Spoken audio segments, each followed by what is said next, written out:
Halo, salam teman-teman semua. Selamat kembali bertemu saya Ahmad Mikael Zaini, Samuel Sekuritas Indonesia.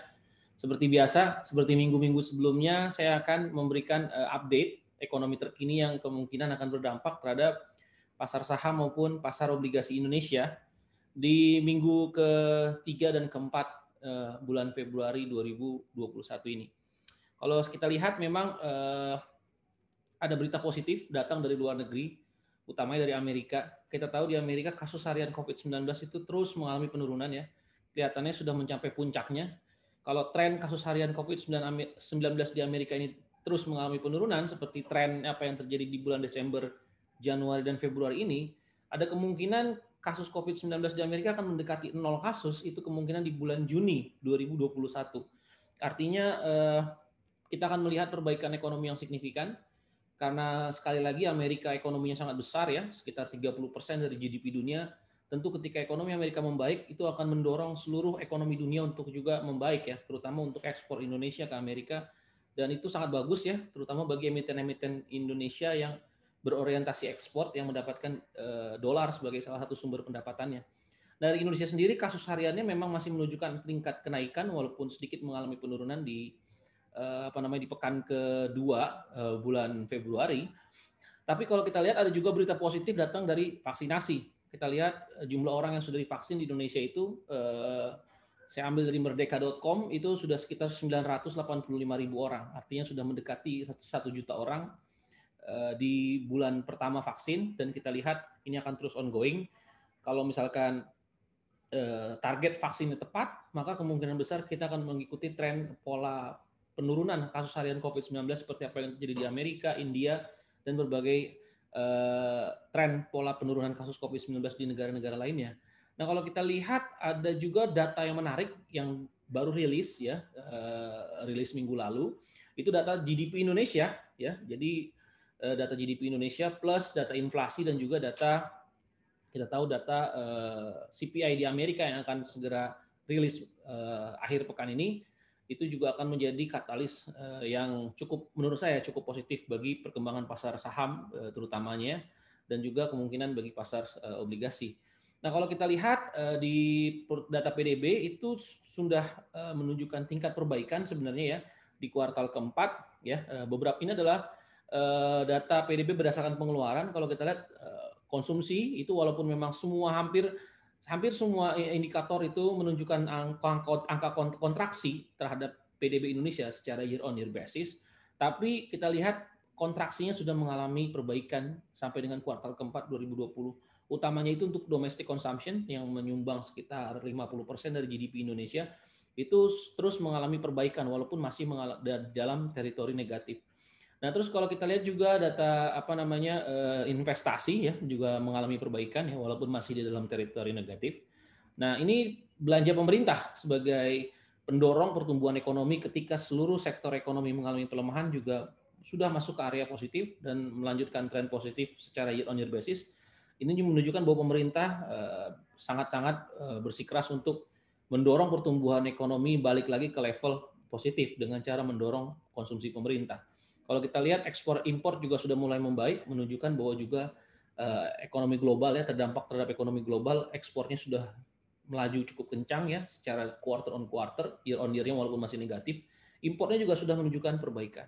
Kalau kita lihat dari sisi sektor ekonomi yang menyumbang terhadap PDB yang merupakan sektor ekonomi utama, seperti industri olahan juga sudah mengalami tren perbaikan, itu sejalan dengan import yang mengalami kenaikan, artinya aktivitas manufacturing sudah mulai membaik, recover, walaupun memang masih di teritori negatif. Begitu juga dengan pertanian ya, kalau pertanian kita lihat konsisten tumbuh di level yang positif karena harga CPO utamanya itu masih terus meneruskan laju tren kenaikan. Jadi saya perkirakan emiten-emiten CPO dilihat dari data ekonomi aja, dari data GDP itu saya rasa juga outputnya atau kinerjanya akan cukup bagus di laporan keuangannya maupun hingga tahun 2021. Kalau kita lihat, karena data pertumbuhan sektor pertanian ini menunjukkan bahwa terjadi pertumbuhan yang positif. Kalau kita lihat juga data-data seperti pertambangan ya, karena harga tambang kita tahu batu bara terus mengalami tren kenaikan, harga minyak dunia juga terus mengalami tren kenaikan setelah Maret sempat negatif. Itu juga terrefleksi dari data pertumbuhan sektor pertambangan yang sudah menunjukkan angka menuju teritori positif. Jadi dua sektor ini yang kemungkinan jadi leading menunjukkan terjadinya perbaikan, yaitu sektor pertambangan dan juga sektor pertanian, terutamanya sektor perkebunan seperti CPO. Nah, kalau kita lihat sektor-sektor yang masih tertekan itu seperti sektor konstruksi, kita lihat masih trennya belum begitu menunjukkan angka recovery. Nah, itu yang bisa saya sampaikan kalau kita lihat dari data GDP. Nah, saya prediksi dengan data GDP yang masih minus 2%, kemungkinan besar di kuartal pertama data GDP-nya tetap minus, tapi minusnya sudah membaik. Saya prediksi sekitar 1 sampai dengan 1,5% untuk kuartal pertama. Artinya perbaikan masih akan terus berlanjut. Mungkin di kuartal kedua 2021 kita akan melihat data GDP kita akan positif. Kita lihat data penjualan retail juga sudah mulai menunjukkan angka perbaikan. Kita juga lihat data PMI juga sudah menunjukkan perbaikan. Jadi sektor-sektor industri olahan, perbankan juga harusnya sudah bisa diakumulasi oleh para investor, karena kalau data pertumbuhan ekonomi membaik, tentu pertumbuhan kredit juga akan menunjukkan perbaikan. Jadi emiten-emiten perbankan juga patut untuk dilihat bagaimana kinerja sahamnya. Nah, untuk obligasi sendiri, saya perkirakan yield obligasi masih akan tertahan di level 0,6% sampai dengan 6,1%. Ini menunjukkan bahwa akan terjadi tren kenaikan untuk minggu ketiga dan keempat bulan Februari, di mana obligasi kemungkinan akan mengalami kenaikan setelah koreksi yang cukup dalam di Januari karena terjadi kenaikan yield. Karena terutamanya dibantu oleh penguatan rupiah. Kita lihat rupiah kemungkinan akan menguat di sekitar 13.900 sampai dengan 13.950, sehingga obligasi kita akan mengalami penguatan. Nah, karena yield obligasi cenderung mengalami penurunan, maka saya prediksi indeks harga saham gabungan kita akan juga bisa tembus ke level 6.250 sampai dengan 6.350, karena yieldnya kelihatannya cenderung sudah mulai tertekan lagi nih. Mungkin sampai akhir bulan Februari, karena Amerika juga akan memberikan stimulus yang cukup besar, sehingga kemungkinan ada capital inflow masuk ke pasar saham maupun pasar obligasi. Kalau kita lihat dari flow asing juga masih cenderung net buy year to date di pasar saham, maupun juga net buy-nya cukup besar juga di pasar obligasi. Menunjukkan bahwa ini yang menjelaskan kenapa rupiah kita masih tetap kuat, masih tetap di bawah 14.000 sampai dengan minggu keempat saya perkirakan ya bulan Februari, karena inflow asingnya masih cukup besar. Nah, terakhir data yang perlu kita perhatikan minggu ini sebelum kita tahu ada libur panjang, Jumat kita akan libur, kemungkinan besar itu akan ada data CPI Amerika. Nah, kalau data CPI Amerika itu naik cukup kencang, tentu akan sedikit mengalami koreksi pasar saham kita karena yield obligasinya akan naik dan indeks harga saham gabungan kita akan tertekan.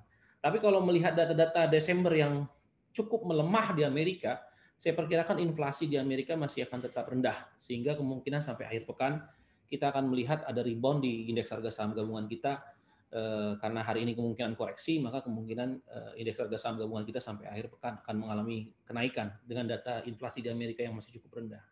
Terima kasih, mudah-mudahan bermanfaat, dan jangan lupa segera investasi di Samuel Sekuritas, download App Store, karena di sana kita bisa trading untuk melihat bagaimana kinerja emiten-emiten tadi yang berdampak positif terhadap terhadap data-data GDP Indonesia. Oke, itu yang mungkin bisa saya sampaikan. Nah, Sobat Samuel, sekian update kali ini ya. Jangan lupa akan mudah Sobat Samuel untuk mendapatkan update market terkini. Pastikan Sobat Samuel sudah mendownload Star untuk mobile phone. Bisa download di Play Store maupun App Store. Ada promo seru juga di Instagram kita, Samuel Sekuritas Indonesia. Bagi nasabah Samuel yang merefer temannya bisa mendapatkan cashback hingga Rp100.000. Terima kasih.